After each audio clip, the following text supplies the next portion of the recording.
The war between Israel and Hamas has led to a crisis for Palestinians in Gaza, starvation. As a result of Israel's allegations that some UN workers in Gaza were involved in the attack on October 7th, several nations, including the U.S., have now paused aid that more than 2 million Palestinians rely on, further compounding the difficulty getting supplies into Gaza. In our prime focus tonight, we have an inside look at how extreme hunger is turning to desperation and forcing families to find new ways to survive. ABC's Patrick Reevell reports. Gaza is hungry. This was the view from a UN convoy as it tried to deliver food into war-torn northern Gaza this month. A huge crowd mobbing the jeeps amid the rubble. Young men swamping this truck, crushing one another to get hold of food sacks. More than 3 months after Israel began its siege in response to Hamas's October 7th massacre, the UN is warning of a catastrophic food crisis in Gaza, saying more than 500,000 people are already starving.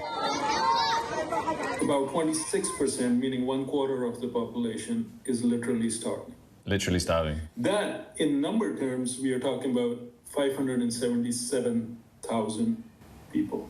If things continue as they are, or if things worsen, we are looking at a full-fledged famine within the next 6 months.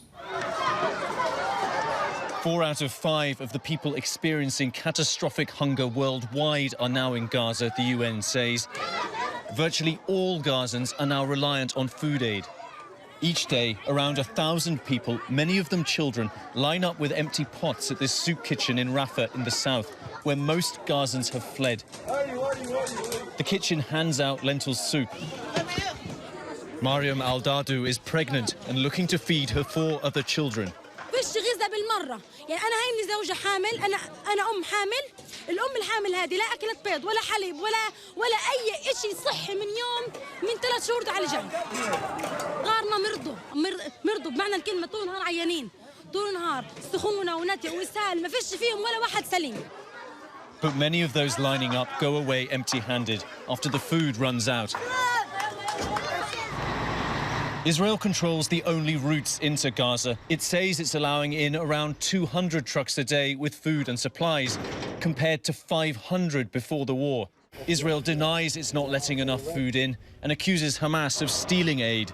ABC's Marcus Moore questioning the IDF on its position at a crossing point into Gaza. As much as I understand, there is no shortage of food in Gaza. There is no shortage of food in Gaza. Despite what the UN has said, despite what aid groups have told us. Yes, there are other challenges. Israel also blames the UN and other aid agencies for creating logistical bottlenecks, but the UN disputes that, saying Israeli inspections frequently hold up aid, and the average number of trucks in practice is far less, with some aid arbitrarily turned back, something Israel denies. Gaza used to get nearly 500 trucks per day. Now we are getting the average of 80 trucks per day. We are talking about real hunger in the Gaza Strip, talking about hundreds of thousands of people, they are hungry.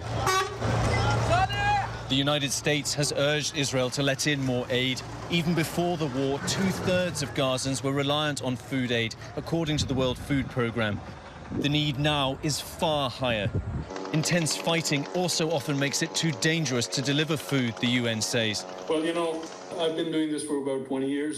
I've seen many crises around the world in terms of speed, in terms of severity, in terms of magnitude, something happening this big, this quickly. I've never seen that.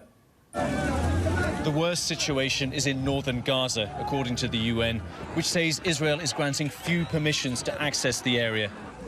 Residents say deliveries are hard to reach, and those that manage to often resell food for high prices. Videos show stampedes after gunshots ring out near aid distribution points. It's unclear fired by who. The IDF says it's unaware Israeli forces were operating nearby. Communication with Gaza is very difficult because frequently phone networks, internet are completely down. And so we've been trying to talk to this young woman in northern Gaza, and the only way she's been able to speak to us is by sending voice notes to us every few days when she gets internet. She asked ABC to disguise her voice over fears for her safety. Brave ones only are able to catch up. These flour sacks, some of them would be lucky to get 2 or 3. And then they sell it, and they sell it with high price. She says she was reduced to scavenging food from the empty homes of friends who'd fled. I have seen people looking into the garbage of other people for food. And I felt so sad for them, but I never imagined myself that I would do something similar. The problem is not only food. There is almost no clean water. 1.9 million people, more than 85% of Gaza's population, are now displaced, according to the UN. For nearly 3 months, Ahmad Ismail and his wife and 4 children have been living in this camp in Rafah with 30,000 others. بتصحى تفكر كيف الخيمة سيلت ما سيلتش المطر كيف بدنا نوفر حطب للنار كيف بدنا نوفر أكلة اليوم للأولاد هي تفكير. Each day means looking for essentials, for water to wash in, firewood to cook with. To afford to feed his family, Ahmad has started making small sweets made of flour to sell. طبعا بنستلم من المستودع الوكالة بسلمونا معلبات كل 2-3 هو بكفلنش يعني الاحتياج الخاص فينا بيجي ناقص بس بنشتري لنا شغلة تانية كماليات وبنعمل أكل نهان على النار. As Israel continues to advance in southern Gaza, more Palestinians are fleeing combat areas, more pressure on aid agencies, and for Gazans, more misery. بس احنا بنتمنى من الله تقف هالحرب، تقف خلص، خلينا نرجع لحياة، نشوف دورنا، نشوف أهالينا. Sentiments shared by so many. Our thanks to Patrick Reevell for that. Hi, everyone. George Stephanopoulos here. Thanks for checking out the ABC News YouTube channel. If you'd like to get more videos, show highlights, and watch live event coverage, click on the right over here to subscribe to our channel. And don't forget to download the ABC News app for breaking news alerts. Thanks for watching.